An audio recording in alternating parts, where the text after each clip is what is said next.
Good morning, students. Myself Patel Daksha. Today I am going to start your standard 6 social science in geography subject. Your chapter number 3rd is the motion of the earth. तो students हमने आगे के जो video था उसमें ये leap year, ये elliptical orbit, ये सारे बातों में हमने देखा था। ये सारे जो डेफिनेशन है उसके बारे में हमने देखा था। ये हमने पैराग्राफ, ये जो भी फिगर है उसको भी हमने समझा था। तो इसके बाद आज हम नेक्स्ट पैराग्राफ यहाँ पर है वो देखेंगे।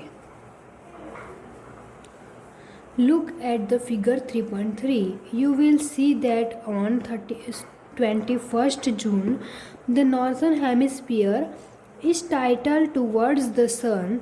The rays of the sun fall directly on the Tropic of Cancer. As a result, these areas receive more heat. The areas near the poles receive less heat as the rays of the sun are slanting. The North Pole is inclined towards the sun, and the places beyond the Arctic Circle experience continuous daylight for about 6 months. Since a large portion of the northern hemisphere is getting light from the sun, it is summer in the region north of the equator. The longest day and the shortest night at these places occur on 21st June. At this time in the southern hemisphere, all these conditions are reversed. It is winter season there. The nights are longer than the days. This position of the earth is called the summer solstice. तो यहाँ पर बताया कि ये जो 21 जून, इसकी बात यहाँ पर की है। 21 जून उसमें नॉर्थर्न हेमिस्फीयर है। क्या है? नॉर्थर्न हेमिस्फीयर है। वो सन के तरफ क्या करता है? टाइटल करता है। यानी सन के तरफ क्या होता है? वो टाइटल होता है। वहाँ पर जो ट्रॉपिक ऑफ कैंसर होता है, यहाँ पर बताया कि ट्रॉपिक ऑफ कैंसर, तो वहाँ पर जो ट्रॉपिक ऑफ कैंसर होता है वो क्या है? नॉर्थर्न हेमिस्फीयर में है। यानी ट्रॉपिक ऑफ कैंसर जो है वो भी नॉर्थर्न हेमिस्फीयर में है। और यहाँ पर सन डायरेक्टली फॉल करता है। ट्रॉपिक ऑफ कैंसर पर क्या होता है? सन डायरेक्टली फॉल करता है और इसकी वजह से इस रीजन में मोर हीट होता है। यानी उस रीजन में क्या होता है? बहुत ही गर्मी होती है। और इसके साथ ही पोल के आसपास जो भी एरियाज़ होते हैं, यानी ये जो पोल है हमारा, उसके आसपास जो भी एरिया होता है वहाँ पर क्या होता है? लेस हीट रिसीव होता है। इसीलिए वहाँ पर हमें ठंडी देखने को मिलती है। यानी जो उस आगे वाला पोर्शन था उसमें हमें बहुत ही हीट मिलती है, और ये पोर्शन में ये जो पोल्स है वो रिसीव करने में वहाँ पर लेस हीट यानी कम हीट होती है। यानी वहाँ पर क्या होती है? ठंडी देखने को मिलती है। वो हम फिगर में देखेंगे। तो ये जो आर्कटिक सर्कल होता है, यानी चल हम आगे ये फिगर में देख लेते हैं। तो ये जो सन के साइड में यहाँ पर जो डायरेक्ट सन के रेस होता है, तो यहाँ बहुत ही गर्मी होती है क्योंकि उसके सन के रेस डायरेक्ट इसके पर पड़ते हैं। और ये जो यहाँ पर ये जो ब्लैक वाला पोर्शन है वहाँ पर तो जाता ही नहीं है, तो वहाँ पर क्या होता है? बहुत ही ठंडी होती है। वैसे ही अगर ये अराउंड करके यहाँ पर आए, ये वाला जो पोर्शन है वो यहाँ चला गया, तो वहाँ पर क्या होगा? नाइट हो गई तो वहाँ पर एकदम ठंड हो गई, कोल्ड हो गया, फ्रीजिंग कोल्ड हो जाता है। और यहाँ पर ये जो नाइट वाला पोर्शन है यहाँ आ गया तो वहाँ पर क्या होता है? लेस यानी एकदम गर्मी हो जाती है। तो इसके बाद हम देखें तो ये आर्टिकल सर्कल, इसकी बात की आर्किटेक्ट सर्कल जो है वो हमें 6 मंथ के लिए वहाँ पर डे नाइट होता है। वो क्या होता है? आर्किटेक्ट सर्कल जो है वो 6 मंथ के लिए क्या होता है? डे नाइट होता है। यहाँ पर फिगर में हम आगे देखें तो वहाँ पर क्या देख सकते हैं कि यहाँ हम फिगर में अगर देखें तो ये अर्थ जो है वो आर्कटिक सर्कल पर ऐसे अर्थ जो है ऐसे झुका हुआ होता है। यहाँ पर ऐसे दिखाई दे रहा है।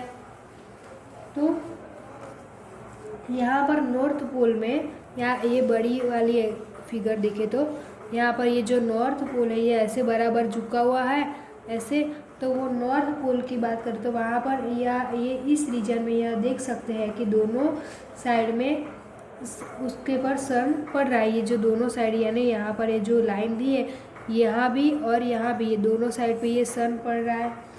तो जब ये रोटेट करेगा तो ये वाला घूम कर साइड में आएगा, ये वाला भी घूम कर यहाँ ही आएगा। तो जब तक ये एक्सिस तरीके पर झुका रहेगा तो वहाँ पर डायरेक्टली सनलाइट के कांटेक्ट में रहेगा। तो इस रीजन में क्या होगा, 6th मंथ में वहाँ पर डे ही रहेगा। और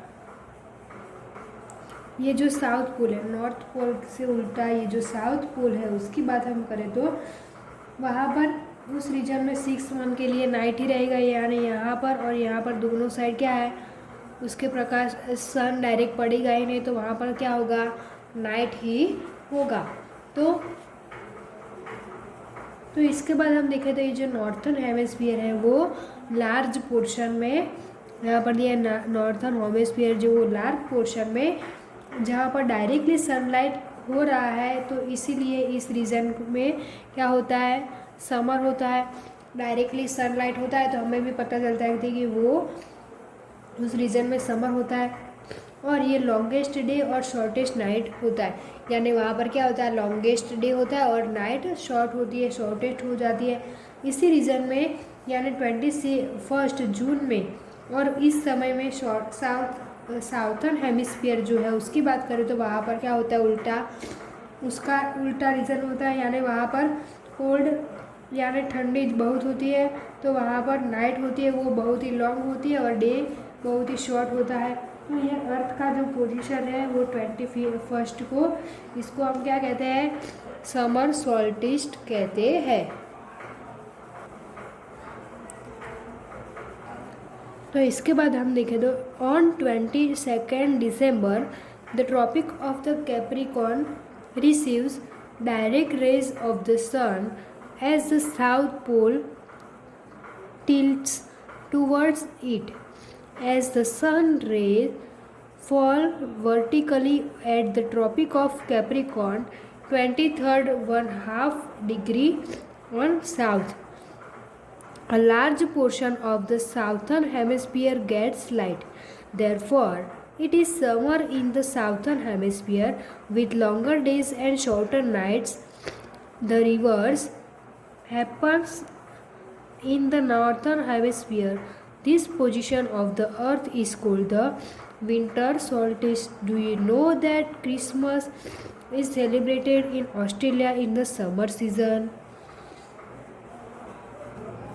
तो इसका मतलब होता है कि ये जो 22 दिसंबर है, ट्रॉपिक ऑफ कैप्रिकॉर्न है, वहाँ पर क्या होता है, डायरेक्ट सनलाइट पड़ता है। और इसके साथ ही जो साउथ पोल है वो क्या होता है, वो साउथ पोल सन के डायरेक्ट कांटेक्ट में होता है, यानी साउथर्न जो हेमिस्फीयर है वहाँ पर सनलाइट डायरेक्ट पड़ रहा होता है। और ये जो सन रेज है वो डायरेक्ट टॉपिक ऑफ कैप्रिकॉर्न पर पड़ते हैं, यानी कौन सी डिग्री पर, 23 1/2 डिग्री पर। तो इसका लार्ज पोर्शन है वो सनलाइट रिसीव करता है, और वहाँ पर क्या होती है, सनलाइट रिसीव करता है तो वहाँ पर बहुत ही गर्मी होती है, वार्मथ होती है, और वहाँ पर लॉन्गर डे होता है, यानी डे बहुत लॉन्ग हो जाते हैं और नाइट शॉर्ट हो जाती है। और इसका उल्टा नॉर्थर्न हेमिस्फीयर में होता है। और ये जो अर्थ का पोजीशन है उसको हम क्या कहते हैं, विंटर सॉल्स्टिस कहते हैं। और ये नाम से हम जानते हैं कि उसे हम क्या कहते हैं, विंटर सॉल्स्टिस कहते हैं। तो यहाँ पर हमें क्वेश्चन भी पूछा गया है कि do you know that Christmas is celebrated in Australia in the summer season. तो इसका मतलब ये होता है कि क्या आप जानते हैं कि ऑस्ट्रेलिया में जो क्रिसमस सेलिब्रेट किया जाता है वो समर सीजन में सेलिब्रेट किया जाता है, ऐसा हमें आपको क्वेश्चन पूछा है। तो इसके बाद on 21st March and September 23rd, direct rays of the sun fall on the equator. At this position, neither of the poles is tilted towards the sun, so the whole earth experience equal days and equal night. This is called the equinox. तो इसका मतलब ये होता है कि ये जो 21 मार्च and 23 सितंबर, इसके बाद 21 मार्च एंड 23 सितंबर वो डायरेक्ट सनलाइट इक्वेटर पर होता है, यानी वो क्या होता है, डायरेक्ट सनलाइट पर इक्वेटर पर पड़ता है। तो इस पोजीशन में कोई भी बॉल सन के सामने झुकता नहीं है, यानी सन के नियर नहीं होता है, और इसीलिए होल अर्थ है वो इक्वल डे और इक्वल नाइट होता है, और इसे हम क्या कहते हैं, इक्वेटर इक्विनॉक्स कहते हैं। इसके बाद on 23 September it is ocean season in the northern hemisphere and spring season in the southern hemisphere, the opposite in the case on the 21st March।